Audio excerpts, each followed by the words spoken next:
الحمد لله رب العالمين والصلاة والسلام على رسوله الأمين وعلى آله وصحبه أجمعين أما بعد. یہ درس صحیح الترغیب والترہیب کا ہے اور یہ کتاب حافظ المنذری رحمہ اللہ کی ہے، جسے شیخ الالبانی نے جس کی احادیث کو شیخ الالبانی نے 2 حصوں میں تحقیق کے بعد منقسم کیا ہے. پہلے حصے کا نام صحیح الترغیب والترہیب ہے، جبکہ دوسرے حصے کا نام ضعیف الترغیب والترہیب ہے. اور صحیح الترغیب والترہیب سے ہمارا یہ درس کتاب الاخلاص پر چل رہا ہے. اس سے قبل کے دروس میں ہم نے اخلاص پر ابھارنے والی اور شوق دلانے والی احادیث کو پڑھا. اس کے بعد کچھ احادیث ایسی آئیں جن میں نیتوں کے تعلق سے اور اچھی نیت کی برکت اور اس کی فضیلت کے تعلق سے باتیں آ چکی ہیں. اب اس کے بعد یہاں ایک دوسرا عنوان مصنف نے قائم کیا ہے، اور وہ ہے باب الترہیب من الریا، یعنی ریا سے خوف دلانے کا باب. پہلے اخلاص کے شوق دلانے کا بیان تھا، اب اخلاص کے اپوزٹ کیا ہے؟ ریا، دکھاوا. تو دکھاوا سے خوف دلانے والی احادیث کا اب بیان ہوگا. قبل اس کے کہ ہم اس باب میں جو احادیث ہیں ان پر گفتگو کریں اور غور و فکر کریں، یہ جاننا ضروری ہے کہ ریا کیا ہے، ریا کی تعریف کیا ہے. اور پھر اس کے بعد ہم آج کے درس میں یہ دیکھیں گے کہ ریا کا اثر انسان کے عمل پر کس طریقے پر پڑتا ہے. سب سے پہلی بات کہ ریا کیا ہے. ریا کا لفظی معنی ہوتا ہے دکھانا، اور شریعت میں جب ہم ریا کہتے ہیں تو اس کا مطلب ہوتا ہے کہ بندہ کوئی عمل لوگوں کے لیے کرے تاکہ لوگ اس کی تعریف کریں. کوئی بندہ کوئی عمل لوگوں کو دکھلانے کے لیے کرے، کس مقصد کے تحت؟ کہ لوگ اس کے عمل کو دیکھیں اور اس کی تعریف کریں. یہ ریا کی تعریف ہے. اس تعریف سے یہ بات واضح ہوتی ہے کہ کوئی انسان اگر کوئی عمل لوگوں کو دکھلانے کے لیے کرتا ہے لیکن اس مقصد کے تحت نہیں کرتا کہ لوگ اس کی تعریف کریں، بلکہ کوئی دوسرا مقصد ہوتا ہے، جیسے تعلیم دینے کا، سکھلانے کا مقصد ہوتا ہے، یا شوق دلانے کا مقصد ہوتا ہے، تو وہ ریا نہیں ہے. ریا کی مثال جیسے ایک آدمی نے ایک فقیر کو دیکھا مسجد کے باہر بیٹھا ہے اور اس نے اپنے پاکٹ سے 100 روپے نکالے، اور جب وہ دینے لگا تو اس نے دیکھا کہ مسجد سے اور بھی کچھ لوگ نکل رہے ہیں. دل میں یہ ارادہ پیدا ہوا کہ میں لوگوں کو دکھلاؤں اور 100 روپے دیتے ہوئے جب لوگ مجھے دیکھیں تو میری تعریف کریں. یہ ریا ہے، یہ دکھاوا ہے. لیکن ایک آدمی نے دیکھا کہ مسجد کے باہر ایک فقیر بیٹھا ہے اور مصلی نکلتے چلے جا رہے ہیں، کوئی اس کو پوچھنے والا نہیں، 100 روپے 10 روپے دینے والا کوئی نہیں.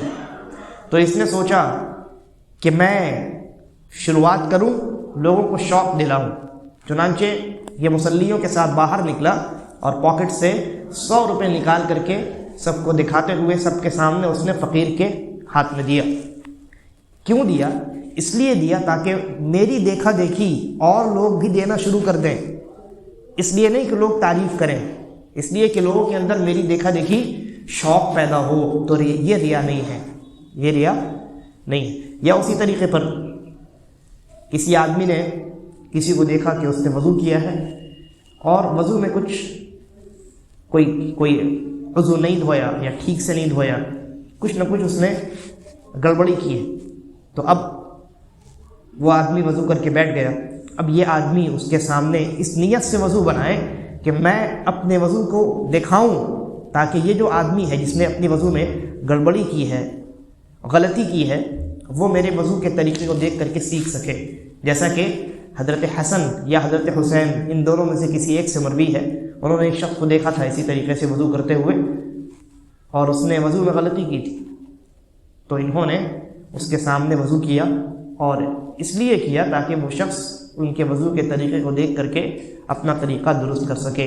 یا کوئی آدمی مسجد میں آیا، اس نے نماز پڑھنی شروع کی اور نماز میں غلطی کر دی، تو دوسرا آدمی جو اس کے ٹھیک بغل میں نماز پڑھ رہا تھا وہ اس ارادے سے نماز پڑھنا شروع کرے، نماز تو میں اللہ ہی کے لیے پڑھوں گا، لیکن ایک اور مقصد یہ ہو کہ میرا جو بغل میں بیٹھا ہوا یہ آدمی ہے یہ میری نماز کو دیکھ کر کے سیکھے کہ نماز ایسے پڑھی جاتی، نماز ایسے پڑھی جاتی.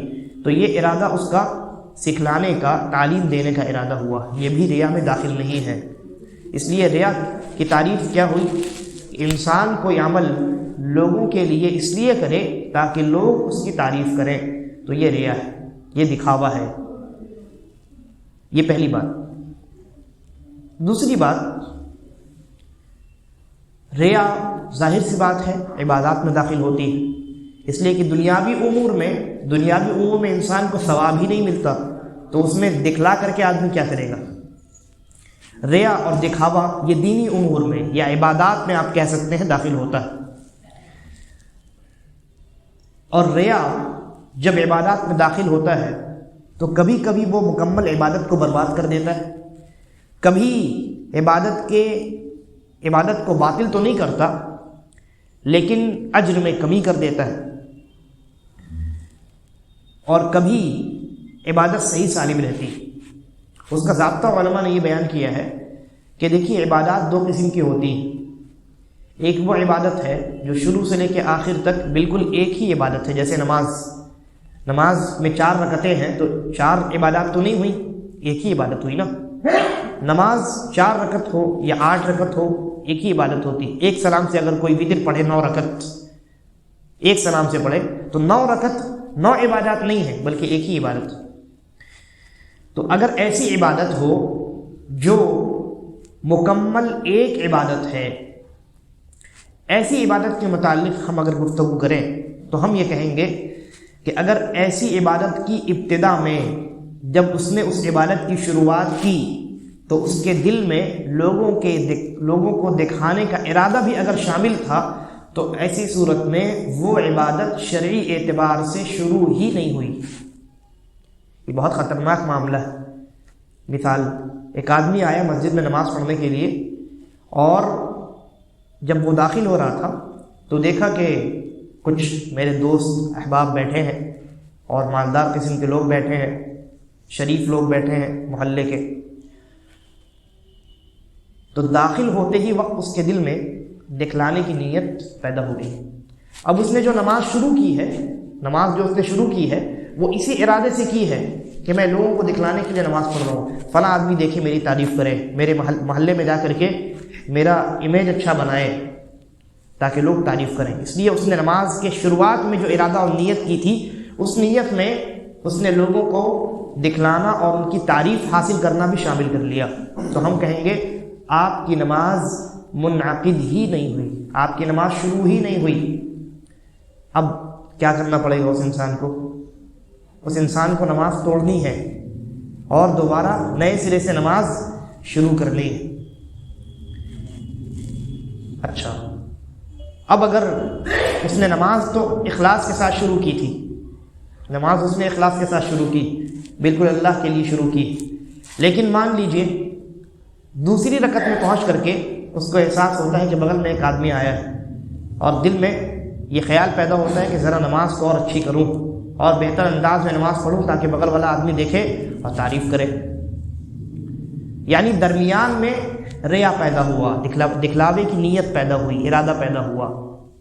تو اب یہاں 2 صورتیں ہیں، یا تو اسی ارادے کے ساتھ وہ اپنی نماز کو جاری رکھے، دکھلاوے کے ارادے کے ساتھ، پوری نماز میں ریا کا ارادہ، دکھلانے کی نیت شامل رہے اور اسی پر وہ سلام پھیرے، تو اس کی نماز ہو جائے گی باطل، اس کی نماز باطل ہو جائے گی، قابل قبول نہیں. اگر اس نے ایسی نماز پڑھی ہے تو دوبارہ نماز پڑھنی پڑے گی، چاہے جماعت سے اس نے پڑھی ہو یا اکیلے پڑھی ہو.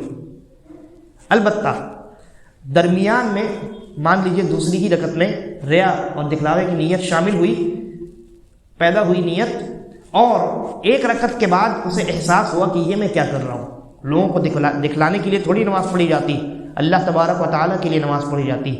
تو لوگوں کو دکھلانے کی نیت سے اس نے توبہ کر لی اپنی نیت کو خالص کر لیا، صاف اور پاک کر لیا، تو علماء کہتے ہیں ایسے انسان کی نماز میں کوئی کمی نہیں ہوگی، نماز کے ثواب میں، اجر میں کوئی کمی نہیں ہوگی، اور ایسے انسان کی نماز درست ہے۔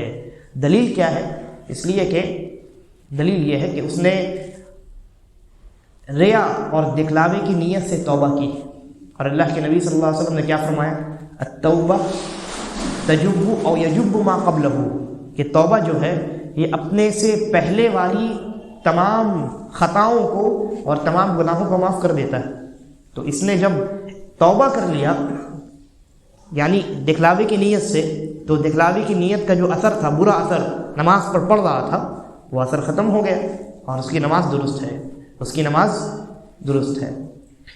تو یہ تو بات ہوئی ایسی عبادت کے تعلق سے جو مکمل طور پہ ایک عبادت ہے، شروع سے لے کے آخر تک ایک ہی عبادت ہے، جیسے نماز ہے ویسے ہی روزہ ہے نا۔ تو وہ عبادات جو مکمل ایک ہیں، ان میں اگر ابتدا میں، شروع میں اگر ریا داخل ہوئی ہے، دکھلاوے کی نیت شامل ہوئی ہے، تو وہ عبادت شروع ہی نہیں ہوئی، باطل ہو جائے گی وہ عبادت، دوبارہ سے آپ کو وہ عبادت شروع کرنی ہے۔ اور اگر درمیان میں ریا کی نیت شامل ہوئی ہے اور آپ نے اس ارادے کو جاری رکھا، اس کو ختم نہیں کیا، توبہ نہیں کی، تب بھی آپ کی عبادت باطل ہے۔ ہاں، اگر آپ نے توبہ کر لی، درمیان میں ریا داخل ہوا اور آپ نے توبہ کر لی 1 رکعت 2 رکعت کے بعد سلام پھیرنے سے پہلے، تو ایسی صورت میں آپ کی نماز درست ہے اور اجر میں، ثواب میں کوئی کمی نہیں ہوگی۔ عام طور سے ہم جہاں غلطی کرتے ہیں وہ پہلی حالت میں کرتے ہیں۔ نماز جب ہم شروع کرنے جاتے ہیں تو دل میں لوگوں کو دکھلانے کی نیت ہوتی ہے، اور اس کے بعد 1 رکعت 2 رکعت کے بعد ہمیں اگر ہوش آ جاتا ہے تو ہم یہ سوچتے ہیں کہ یہ تو میں غلط کر رہا تھا، چلو توبہ کر لیتا ہوں اور نیت کو خالص کر لیتا ہوں، اور ہم نماز جاری رکھتے ہیں، جبکہ نماز تو منعقد ہی نہیں ہوئی شرعی اعتبار سے، کیونکہ نماز کی ابتدا میں نیت خالص ہونی چاہیے تھی۔ ریا کے ساتھ نماز شروع نہیں ہو سکتی، عبادت شروع نہیں ہو سکتی۔ اس لیے اگر نماز جیسی عبادت کی ابتدا میں ریا داخل تھا اور آپ نے اسی ریا کے ساتھ نماز شروع کی ہے، تو نماز توڑ دیجیے اور دوبارہ نئے سرے سے نماز پڑھیے۔ اور اگر درمیان میں ریا داخل ہوا ہے اور آپ نے توبہ کر لی تو آپ کی نماز درست ہے۔ سلام پھیرنے سے پہلے آپ نے اگر توبہ کر لی تو نماز درست ہے، اور اگر توبہ نہیں کی اور اسی صورت میں آپ نے نماز ادا کر لی، سلام پھیر لیا، بعد میں ندامت ہوتی ہے انسان کو، شرمندگی ہوئی کہ یہ میں نے کیا کیا، اس کے فلاں آدمی کو دکھلانے کی نیت سے میں نے نماز پڑھ لی ہے، تو انسان کو کیا کرنا پڑے گا؟ دوبارہ نئے سرے سے نماز ادا کرنی پڑے گی، اس کی وہ نماز باطل ہو جائے گی۔ یہ تو بات ہوئی ایسی عبادت کے متعلق جو شروع سے لے کے اخیر تک ایک ہی عبادت ہوتی، الگ الگ حصے نہیں ہوتے اس کے۔ لیکن اگر کوئی ایسی عبادت ہو جس کے الگ الگ حصے ہو، جیسے صدقہ یا زکوٰۃ، مثال کے طور پہ ایک آدمی نے 100 روپے صدقہ دینے کا ارادہ کیا اور مسجد کے باہر 10 فقیر بیٹھے ہیں، اس نے پہلے فقیر کو 10 روپے دیا بالکل اخلاص کے ساتھ، دوسرے فقیر کو بھی 10 روپے دیا اخلاص کے ساتھ، تیسرے فقیر کو وہ 10 روپے دینے جا رہا تھا تو دیکھا کہ مسجد سے ایک اور آدمی نکل رہا ہے، فوراً شیطان نے اس کو ورغلایا اور دل میں یہ خیال پیدا ہو گیا کہ اس آدمی کو دکھا دو ذرا کہ میں بھی پیسہ دیتا ہوں۔ تو تیسرے آدمی کو، تیسرے فقیر کو جو اس نے 10 روپے دیا ہے وہ دکھلانے کے لیے دیا، اس کے بعد وہ آدمی چلا گیا اپنا، پھر چوتھے فقیر کو اس نے جو دیا وہ پھر اخلاص سے دیا، اور مکمل 10 باقیہ جتنے فقیر بچ گئے سب کو 10 روپے اس نے اخلاص کے ساتھ دیا۔ تو ہم یہاں کہیں گے عبادات، یہ جو عبادت ہے صدقہ والی عبادت، 10 فقیر کو اس نے جو 10 روپے دیے ہیں وہ 10 عبادات ہیں، ایک عبادت نہیں، سمجھ رہے؟ لہذا جس عبادت میں، یعنی جس فقیر کو 10 روپے اس نے دکھلاوے کی نیت سے دیا ہے، صرف وہی باطل ہے، باقی اس کے بعد اخلاص والا صدقہ اور اس سے پہلے اخلاص والا صدقہ وہ سب کا سب صحیح ہے، درست ہے۔ صرف وہ باطل ہوگا جس میں اس نے دکھلاوے کے ارادے سے، دکھانے کی نیت سے 10 روپے لیا ہے فقیر کو۔ تو یہ تفصیل تھی ریا کا انسان کے اعمال یعنی عبادات پر کیا اثر ہوتا ہے۔ اب دیکھیے ایک چیز تو یہ ہوتی ہے ریا یعنی دکھلانا، انسان کوئی عمل اس لیے کرے تاکہ لوگ اس کی تعریف کریں، یہ ریا ہے۔ ایک دوسری چیز بھی ہوتی ہے، وہ یہ ہے کہ انسان کوئی عمل اس لیے کرے تاکہ دنیا حاصل ہو، کوئی عبادت اس لیے انجام دے تاکہ دنیا حاصل ہو۔ مثال آپ نے وہ روایت سنی ہے، نبی اکرم صلی اللہ علیہ وسلم نے فرمایا کہ جو انسان چاہتا ہے کہ اس کے رزق میں زیادتی کی جائے، زیادہ روزی اس کو حاصل ہو، تو اسے چاہیے کہ وہ اپنے رشتہ داروں کے ساتھ صلہ رحمی کا معاملہ کرے، ان کے ساتھ میل جول رکھے، تحفے تحائف کا تبادلہ کرے، آنا جانا کرے، سلام کلام کرے۔ تو اللہ کے نبی نے کہا جو اپنے رشتہ داروں کو ان کے ساتھ اچھا سلوک کرے گا، اللہ تبارک و تعالیٰ اس کی روزی میں برکت عطا کرے گا۔ تو اب کوئی یہ صلہ رحمی عبادت ہے، صلہ رحمی عبادت ہے۔ کوئی آدمی صلہ رحمی اس نیت سے کرے، صلہ رحمی کوئی انسان اس نیت سے کرے کہ میرے رزق میں برکت ہو، میری روزی میں زیادتی ہو، تو یہ برکت ہونا روزی میں یہ دینی معاملہ ہے کہ دنیاوی معاملہ ہے؟ دنیاوی معاملہ ہے۔ اس کا کیا حکم ہے؟ یا اسی طریقے پر کوئی آدمی حج کرنے کے لیے جائے اور اس کا یہ ارادہ ہو کہ یہاں سے کچھ سامان بھی ساتھ میں لے کر کے جاؤں گا، اور وہاں حجاج کے ساتھ جب ملاقات ہوگی تو ہندوستان سے میں نے جو سامان اپنے ساتھ رکھ لیا تھا وہ سامان ان کو بیچ دوں گا، کچھ منافع بھی حاصل ہو جائے گا۔ اس کا کیا حکم ہے؟ تو جواب یہ ہے کہ یہاں تین حالتیں، تین صورتیں۔ سب سے پہلی صورت یہ ہے کہ انسان کسی عبادت کو انجام دے اور اس کے ساتھ کسی دنیاوی فائدے کا ارادہ بھی اپنی نیت میں شامل کر لے، اور وہ دنیاوی فائدہ خود شریعت نے بتایا ہو، وہ دنیاوی فائدہ خود شریعت نے بتایا ہو۔ جیسے پہلی مثال، انسان صلہ رحمی کرے، صلہ رحمی عبادت ہے اور اصل اس کی نیت اللہ کو خوش کرنا ہی ہے، لیکن ساتھ میں اس نے یہ بھی ارادہ کر لیا کہ صلہ رحمی کروں گا تو رزق میں، روزی میں برکت ہوگی، تو شریعت کہتی ہے یہ درست ہے، اس سے عمل باطل نہیں ہوتا، اس کی اجازت ہے، کیونکہ خود شریعت نے وہ دنیاوی فائدہ ہمیں دیا ہے تو ہم کیوں نہ لیں۔ یہ پہلی حالت ہے۔ کون سی حالت؟ جس میں ہم کوئی عبادت کریں اور اس عبادت سے شریعت نے یہ بتایا ہو کہ آپ کو یہ دنیاوی فائدہ حاصل ہو رہا ہے، لہذا اگر ہم وہ عبادت کریں اللہ کو خوش کرنے کے لیے، ساتھ میں اس دنیاوی فائدے کو حاصل کرنے کا ارادہ بھی شامل کر لیں، تو عبادت درست ہے، عبادت درست ہے۔ لیکن اعلیٰ درجہ یہ ہے کہ صرف اللہ کو راضی کرنے کی ہی نیت کی جائے، یہ اعلیٰ درجہ ہے، اعلیٰ ترین درجہ ہے۔ لیکن اگر کسی نے اس دنیاوی فائدے کو حاصل کرنے کا ارادہ کر لیا تو ہم کہیں گے اس کی عبادت درست ہے۔ یہ پہلی حالت ہو گئی۔ دوسری حالت، اس انسان نے کسی عبادت کو انجام دیا اور اس عبادت میں شریعت نے اس بات کی اجازت دی ہو کہ تم کوئی دنیاوی فائدہ حاصل کر سکتے ہو، یہ تمہارے اوپر ہے۔ دیکھیے پہلی حالت میں اور اس حالت میں فرق ہے۔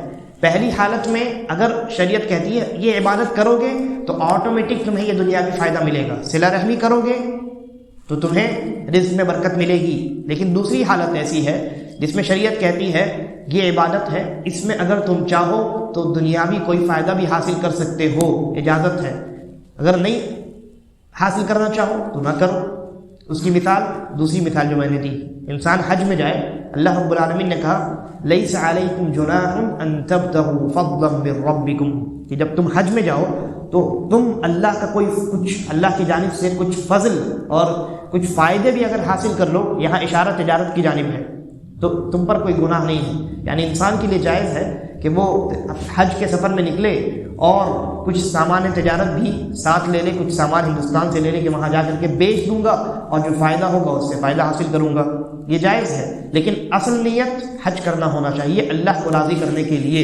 اصل نیت وہ پیسہ کمانا نہیں ہونا چاہیے، اصل نیت اللہ کو راضی کرنا ہے، لیکن ساتھ میں اس نے یہ ارادہ بھی کر لیا کہ تھوڑا بہت فائدہ بھی حاصل ہو جائے گا اس سفر حج میں، تو شریعت کہتی ہے جائز ہے۔ لیکن یہاں بھی اعلیٰ ترین درجہ یہ ہے کہ انسان صرف اللہ کو راضی کرنے کے لیے ہی حج کرے، وہ عبادت کرے۔ یہ دو صورتیں ہو گئی۔